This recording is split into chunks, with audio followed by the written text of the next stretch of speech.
हरे कृष्णा। ओम नमो भगवते वासुदेवाय।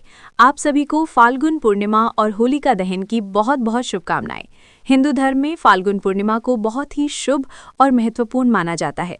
वहीं इस बार पूर्णिमा के दिन चंद्र ग्रहण का साया भी रहने वाला है और ग्रहण का सूतक काल भी हमारे देश में मान्य होगा, क्योंकि ये ग्रहण हमारे देश के कुछ हिस्सों में दिखाई देने वाला है। तो वहीं ग्रहण के कारण सभी भक्तों के मन में इस बार कन्फ्यूजन बना हुआ है कि पूर्णिमा के दिन अगर ग्रहण है तो फिर फाल्गुन पूर्णिमा का स्नान बान कैसे करेंगे, पूजा पाठ किस समय किया जाएगा। तो इस वीडियो में आप इसी बारे में जानने वाले हैं कि पूर्णिमा के दिन स्नान और दान कब और कैसे किया जाएगा। चंद्र ग्रहण है तो इस दौरान चंद्रमा की ओर नहीं देखा जाता है और पूर्णिमा की पूजा या व्रत बिना चंद्र देवता की पूजा या अर्घ्य के अधूरा माना जाता है। तो चंद्र देवता की पूजा का शुभ समय क्या रहेगा, इस बारे में आप जानेंगे। वीडियो अगर अच्छी लगे तो वीडियो को लाइक जरूर कीजिएगा। फाल्गुन पूर्णिमा तिथि इस बार 2 मार्च सोमवार को शाम 5:56 से शुरू हो रही है और पूर्णिमा तिथि का समापन होगा 3 मार्च मंगलवार को शाम 5:07 पर।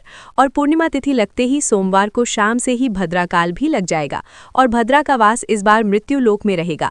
तो मृत्यु लोक में जब भी भद्रा का वास होता है तो पृथ्वी लोक पर सभी शुभ कामों को इस दौरान करने से बचना चाहिए, क्योंकि भद्रा सभी शुभ कार्यों में विघ्न डालने वाली मानी जाती है। भद्रा के दौरान भले ही कोई नया काम, कोई शुभ मांगलिक कार्य नहीं किया जाता हो, लेकिन पूर्णिमा की पूजा या व्रत भद्रा काल के दौरान कर सकते हैं।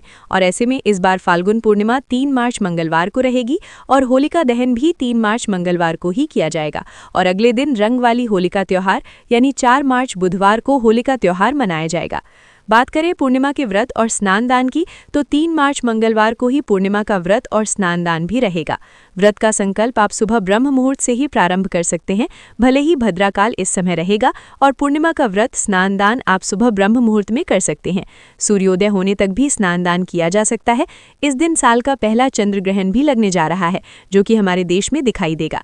भारतीय समय अनुसार 3 मार्च मंगलवार को चंद्र ग्रहण दोपहर 3:20 से शुरू होगा, जो कि दिन का समय रहेगा। ऐसे में शाम के समय चंद्रोदय होने पर ही ग्रहण हमारे देश में नजर आएगा।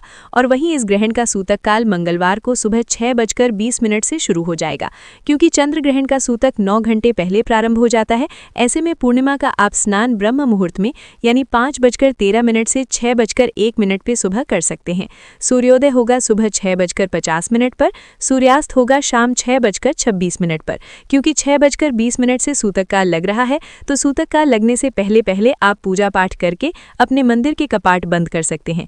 मंदिर की प्रतिमाओं पर वस्त्र ढक सकते हैं, क्योंकि मंदिरों की प्रतिमाओं को स्पर्श करना या खुद से पूजा पाठ करना, धूप दीप जलाना सूतक काल में अशुभ माना जाता है। इस दिन अभिजीत मुहूर्त दोपहर 12:15 से 1:02 तक रहेगा। इस समय में आप मोबाइल के माध्यम से श्री सत्यनारायण भगवान की कथा सुन सकते हैं, या आपके पास कथा की किताब हो तो उसमें से आप खुद भी पढ़ सकते हैं। लेकिन धूप दीप जलाकर सत्यनारायण भगवान का पूजन दोपहर के समय नहीं करना है। राहु काल दोपहर 3 से 4:30 तक रहेगा, तो राहु केतु ग्रह की शांति के लिए आप इस समय में दान दे सकते हैं। पूर्णिमा तिथि के साथ शुरू होने वाला भद्राक काल मंगलवार को सुबह ब्रह्म मुहूर्त के समय 5:28 पर समाप्त हो जाएगा। भद्रा के समय में आप पूजा पाठ कर सकते हैं, व्रत भी रख सकते हैं। पूर्णिमा की पूजा के लिए सबसे शुभ मुहूर्त सुबह के समय सुबह 5:13 से 6:15 रहेगा। और क्योंकि इसके बाद से सूतक काल लग रहा है, तो दिन भर पूजा नहीं की जाएगी। वहीं शाम की पूजा का सबसे शुभ मुहूर्त रहने वाला है शाम 6:48 से लेकर 7:36 तक। 3 मार्च मंगलवार को चंद्रोदय होगा शाम 6:30 पर, क्योंकि इस समय ग्रहण चल रहा होगा और ग्रहण की समाप्ति शाम 6:47 पर होगी। तो शाम को 6:47 के बाद से ही आप चंद्र देवता की पूजा कर सकते हैं, अर्घ दे सकते हैं और पूर्णिमा का उपवास भी खोल सकते हैं। होलिका दहन 3 मार्च मंगलवार को शाम 6:48 से लेकर रात 8:50 के बीच में कर सकते हैं। होलिका दहन की सभी सामग्री जो आप अग्नि में प्रज्वलित करने वाले हैं, क्योंकि सूतक और ग्रहण में अशुद्धि का प्रभाव हो जाता है, तो गंगा जल छिड़क कर ही सभी सामग्रियों का प्रयोग पूजा के दौरान करना चाहिए और होलिका दहन के दौरान करना चाहिए। ये थी आज की वीडियो। उम्मीद है आपको पसंद आई होगी।